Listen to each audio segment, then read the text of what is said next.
Engineer हमारे देश की व्यवस्था बहुत ज़्यादा खराब चल रही है, खासकर अगर बात किया जाए कि इंजीनियर्स को लेकर। अगर जैसे बात करते हैं हम यूपी में, तो यूपी में भी जेई की वैकेंसी 3 से 4 साल में आई हुई है। वैसे अगर बिहार की बात किया जाए तो हर जगह की यही कंडीशन है। बताओ, बिहार के अंदर लास्ट 6 साल से कोई वैकेंसी ही नहीं आई। इसका मतलब ये है कि जो अगर डिप्लोमा किया हुआ बच्चा बिहार में है, 2020 से लेकर अभी तक, मैं गवर्नमेंट जॉब की बात कर रहा हूँ, संविदा की बात ही नहीं कर रहा हूँ। क्यों संविदा पे बात किया जाए भाई? खुद सोचिए, क्यों संविदा पर बात किया जाए? मैं आखिर यही चाहता हूं, क्यों संविदा की भर्ती होती है? होनी ही नहीं चाहिए सर। जो भी भर्ती होनी चाहिए परमानेंट होनी चाहिए। कुछ लोग ये भी अपोज करेंगे सर वो भी परमानेंट तो है, तो इसका मतलब आपको ज्ञान नहीं है कि संविदा और परमानेंट में क्या अंतर होता है। 6 साल हो गए हैं बिहार के अंदर, जेई की कोई भी वैकेंसी नहीं आई। 2019 में लास्ट टाइम आई थी, जो 2024 अभी क्लियर हुआ। 5 साल लग जा रहे हैं, क्यों आखिर? ये जो बच्चे हैं किस किस को जवाब देंगे? जो 2024 में आई, सॉरी 2024 में जो इसका रिजल्ट आया था, ये वैकेंसी थी कब की? 15 अप्रैल, 11 अप्रैल को एप्लीकेशन फॉर्म स्टार्ट हुआ था, लास्ट डेट 15 अप्रैल थी, और एग्जाम फी की भी लास्ट डेट 15 अप्रैल थी। एग्जाम डेट आपका 15-16 जुलाई, 1 साल पहले इसका एग्जाम हुआ। और इसका रिजल्ट, एडमिट कार्ड 8 जुलाई को आया, 22 दिसंबर 2024 को इसका रिजल्ट भी आ गया। इसका रिजल्ट भी आ गया, ठीक ना? ये कब की? 19 से 24, 5 साल। बताओ 5 साल में बच्चे क्या करेंगे यार? अब खुद सोचो कि किस किस को जवाब देंगे ये कि भाई अभी वैकेंसी अधर में पड़ी है। कुछ बच्चे इसी चक्कर में पढ़ाई नहीं कर पा रहे हैं यार। पता नहीं आयोग कहां सो रहा है यार। अगर बात किया जाए संविदा, संविदा में तो वैकेंसी आई है, यह मैं मानता हूं कि संविदा में वैकेंसी आई है और सरकार उनको भर भर के वैकेंसियों में प्रमोशन या नंबर भी दे रहा है, वो चीज मानता हूं। लेकिन क्या ये भी एक बहुत बढ़िया सजेशन नहीं है? कमेंट सेक्शन में आप बताइएगा। जितने भी प्रधानमंत्री, राष्ट्रपति, उपराष्ट्रपति, मंत्री, विधायक, इन सबको भी तो संविदा में रखा जा सकता है। कि अगर आपको संविदा में, अगर परमानेंट अगर आपको विधायक बनना है 5 साल के लिए, तो पहले भाई संविदा में आओ। पहले हम आपका काम देखेंगे 5 साल, फिर आपको नंबर दिए जाएंगे।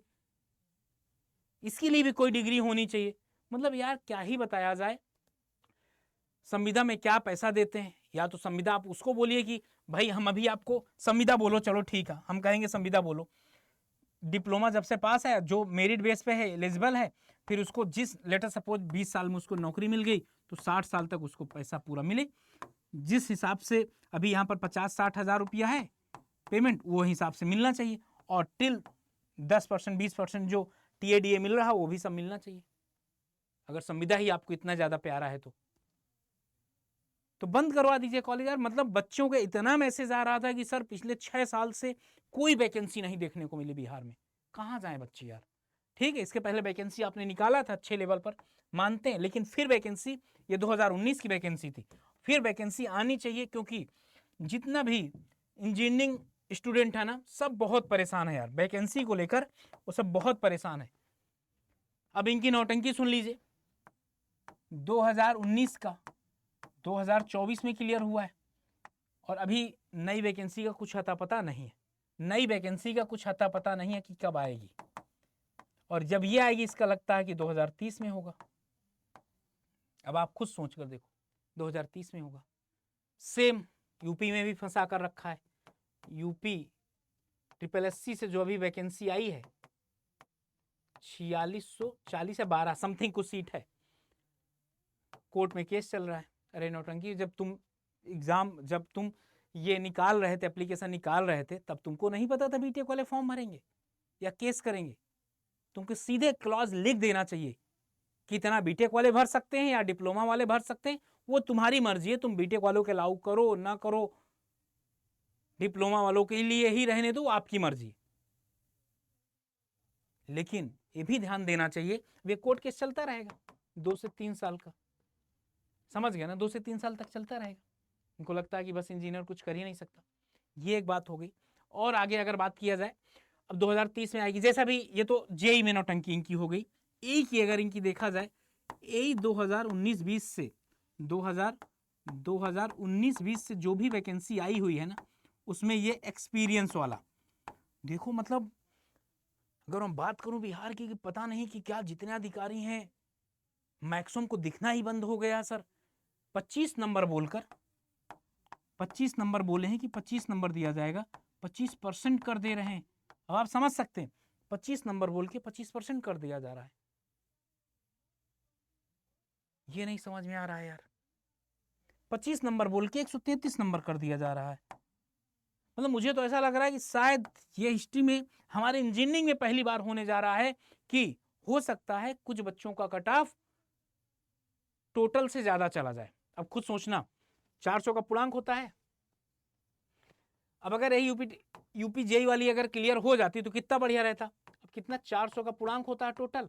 अगर पढ़ने वाला बच्चा संविदा में चला गया और उसके 300 आ गए, 300 आ गए, कितने नंबर आ गए, 300 आ गए, तो भाई 133 नंबर उसको और मिल जाएगा। तो 433 नंबर, ये तो कट ऑफ से ज्यादा नंबर चला जाएगा। तब क्या होगा भाई, हो भी सकता भाई। तो ये सारी खामियां हैं। तो मेरा सभी से अनुरोध है कि वीडियो ज़्यादा से ज़्यादा लोगों तक पहुंचाई जाए और सरकार तक ज़रूर पहुंचाई जाए, ताकि कुछ किया जाए भाई। इंजीनियर्स के लिए भी कितना परेशान होंगे भाई।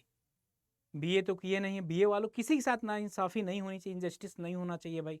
काफ़ी बच्चों का आ रहा था कि सर इस पर कुछ देखिए कीजिए, तो मैं ज़रूर ये वीडियो बनाया आप लोगों के लिए कि भाई 6 साल हो गए, 6 साल से कोई भी वैकेंसी नहीं आई है। एई में आपका कुछ अलग ही चल रहा है। जेई की कंडीशन ये है कि 6 साल में कोई वैकेंसी नहीं आई है। 2019 के बाद 2025 में आज हम इंटर कर चुके हैं, 6 ईयर में कोई वैकेंसी नहीं। ये बताओ 2020 में जो पास हुआ होगा, अगर वो चाह रहा होगा कि मुझे बिहार में ही नौकरी मिलनी है, तो अगर आज के युवाओं को नौकरी नहीं मिल रही तो कहीं ना कहीं सिस्टम का फेलियर है सबसे बड़ा। जब कहीं नहीं मजबूरी में नौकरी मिलती तो पता कहाँ चले जाते हैं वो लोग, संविदा में काम करने। अगर ओवरब्रिज बनाना तो बताओ यहाँ संविदा वाले बच्चे काम करेंगे कितना मन से। अब आप खुद सोच लो, एक परमानेंट है, एक संविदा पे काम कौन अच्छा करेगा। तो देखिए अभी कल जो भी आयोग से मीटिंग हुई है उसका कुछ निष्कर्ष निकला है, लेकिन अभी तक क्लियर नहीं हुआ और मुझे उम्मीद भी कम है कि इतनी जल्दी कोई निष्कर्ष निकलेगा। निकल आए बहुत अच्छी बात है, बाकी कुछ भी होगा मैं आपको ज़रूर अपडेट दूंगा। कि जो बीपीएससी यही वाले हैं ना, उनके साथ आप लोग भी आंदोलन में जाइए, ठीक है ना। और ये आंदोलन को बहुत ही मास लेवल पर लेकर जाना है, और जैसे भी होगा हमारा पूरा सहयोग आप लोगों के साथ रहेगा। इसी के साथ बाइंड अप करता हूँ। Okay, bye bye, thank you. और जैसा भी हो कमेंट सेक्शन में ज़रूर एक बार बताइएगा कि नेक्स्ट स्टेप क्या होना चाहिए हमारा।